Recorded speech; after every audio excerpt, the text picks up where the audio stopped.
No alarms went off, no explosions, no frantic headlines flashed across your screen. Yet, for a brief, terrifying moment, the modern world stood on the edge of complete silence. Imagine this: millions of people, just like you, opened their web browsers, and nothing loaded.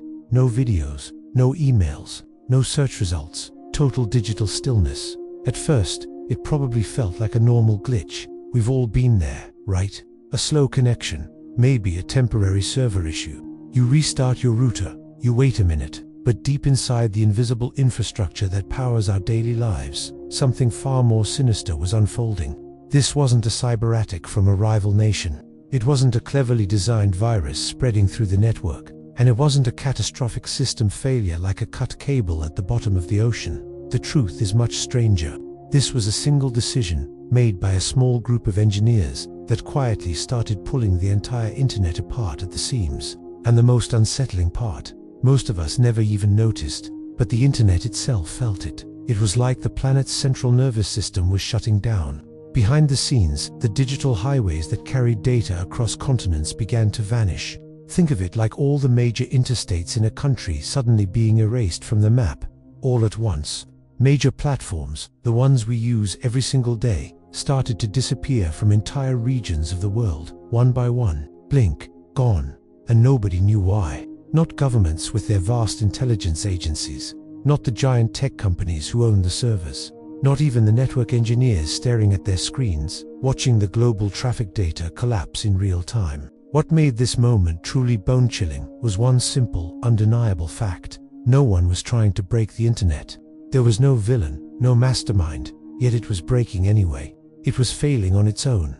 The entire system was cannibalizing itself, and the reason was hiding in plain sight, tucked away inside a single technical rule. A rule that almost no one outside a tiny group of specialists even knew existed. This wasn't just any rule. It was a foundational principle, a line of code designed specifically to protect the internet, to keep it stable and resilient.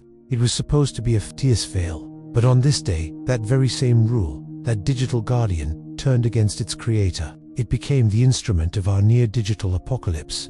The protector became the threat. And to understand how we came so close to losing everything, we need to dive into the hidden world of internet routing, into a protocol known as BGP. This is the story of the day the internet almost deleted itself, and the unsung heroes who raced against the clock to pull it back from the brink. This wasn't a Hollywood movie, it was real, and it could happen again. To understand what happened, we need to talk about how the internet actually works. You might picture it as this massive, solid thing, but it's really more like a fragile agreement.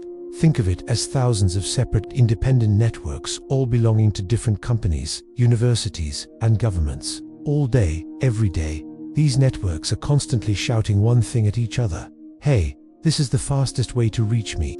This constant conversation is managed by a system called BGP, which stands for Border Gateway Protocol. Now, here's the crazy part about BGP. There's no central boss, no global controller calling the shots. There isn't even a safety switch. The entire system, the very foundation of our digital world, runs on pure trust. If one network announces a new, faster route to get somewhere, all the other networks just believe it and start sending traffic that way. And that trust is exactly where our story begins. Back in April of 2018, an internet service provider in China made a tiny mistake. A simple configuration error. They accidentally announced some incorrect routing information to the rest of the world. In simple terms, they unintentionally told the global internet, "Hey everyone, send all this traffic through us. We're the best path." Now, normally, these kinds of small errors happen all the time. They get noticed, contained, and fixed within minutes, usually without anyone ever noticing. But this time was different. For some reason, major global networks, the big players, accepted this incorrect announcement.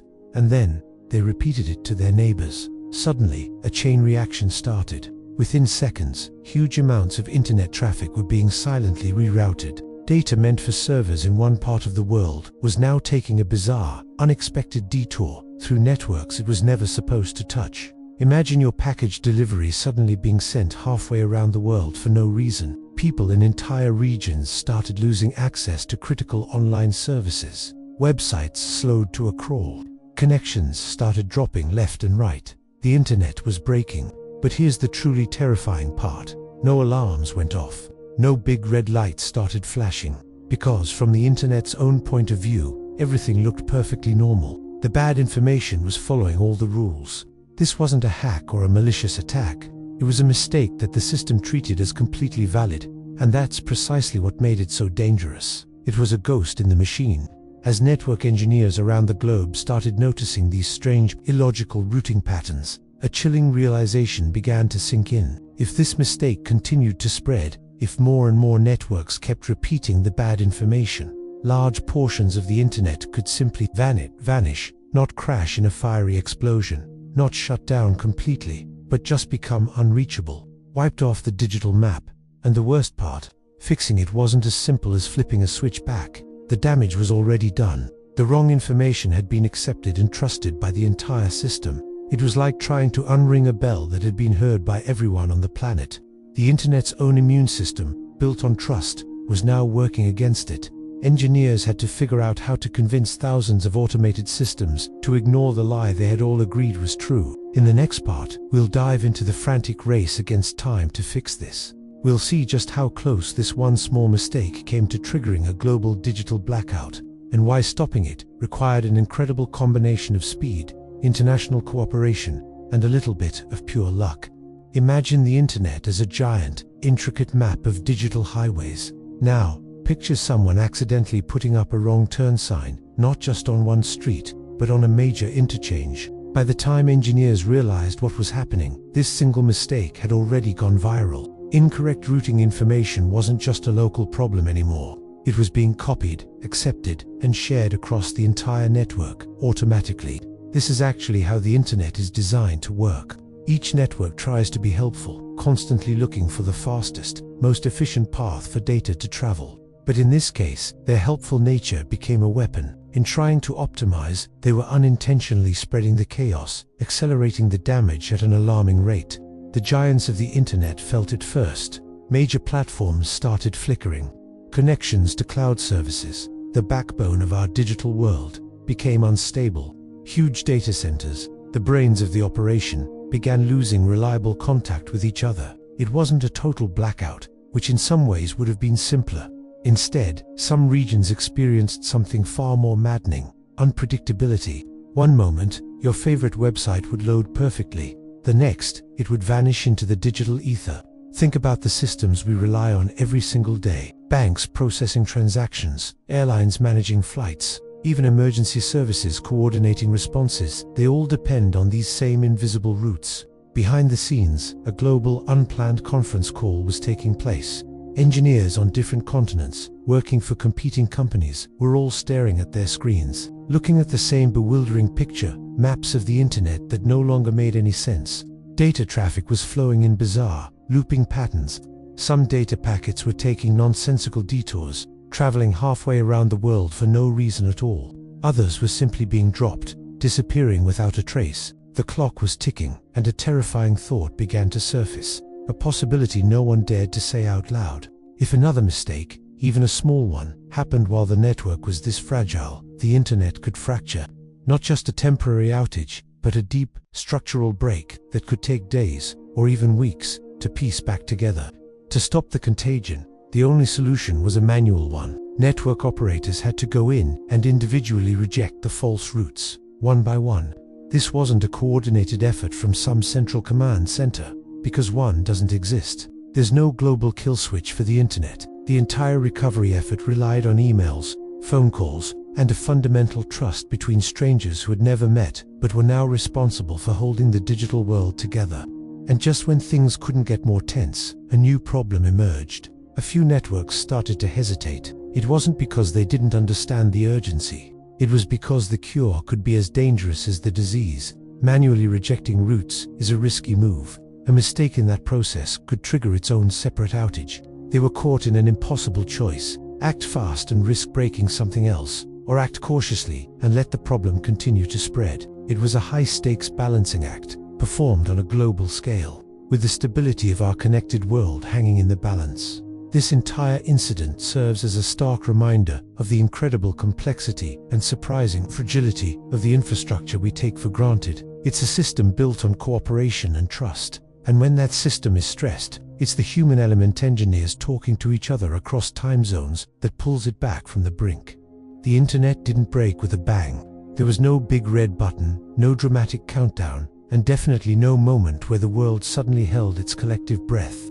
Instead, its recovery was quiet, almost invisible. It was saved through patience, years of experience, and a whole lot of restraint. Behind the screens, engineers started the painstaking work of isolating the faulty digital pathways. Network by network, they manually rewrote the rules of trust that usually run completely on autopilot. Think of it like redirecting every single car on a highway system, one by one, to avoid a massive, phantom traffic jam. Some networks were fixed within minutes, others took hours, but slowly, methodically, the false information stopped spreading. The digital feedback loops broke apart, and traffic, your emails, your videos, your messages, all found their way home again. The incredible thing is, most of us never even realized how close the entire system came to a complete meltdown. There were no breaking news headlines, no emergency alerts buzzed on our phones. Emails eventually got delivered, videos finally loaded, and the world just kept on scrolling, blissfully unaware. But for the people inside the technical community, the engineers and network operators, this day left a permanent scar. It was a terrifying reminder of the system's fragility, because what almost happened wasn't the work of a sophisticated hacker. It wasn't caused by a war or some catastrophic natural disaster. It was triggered by one single, simple mistake, a typo, essentially, that was then amplified by a global system fundamentally designed to trust. The protocol at the heart of this is called BGP, the Border Gateway Protocol. You can think of it as the internet's GPS, constantly telling data where to go. It was created back in a much simpler time, an era when the handful of networks in existence were run by academics and researchers who all knew and trusted each other. Cooperation was assumed, security was an afterthought, verification was minimal, and that design choice, made decades ago, still shapes the very foundation of our modern, hyper-connected world. After this near disaster, something began to shift. It wasn't immediate, but the incident gave a massive sense of urgency to a problem that experts had been warning about for years. Engineers began pushing much harder for security protections that had existed for a long time but were rarely ever used. Things like routing security systems, RPKI, suddenly went from being a niche topic to a critical priority. Manual safeguards and emergency procedures were re-evaluated and strengthened. This wasn't because everyone suddenly believed a total collapse was inevitable, but because they had just witnessed, firsthand, that our survival had been almost entirely accidental. The internet didn't save itself that day because it was inherently robust or unbreakable. It survived because just enough people, in the right places, noticed what was happening in the nick of time and knew how to fix it.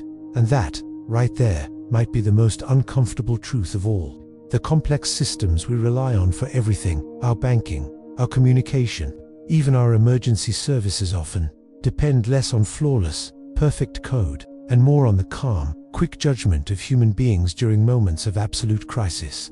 This wasn't the day the internet died. It was the day we got a terrifying glimpse of how close it is to the edge, every single day.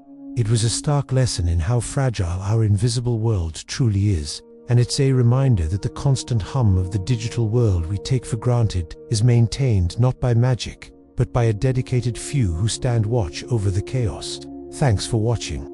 If this story made you think, consider subscribing for more deep dives into the technology that shapes our world.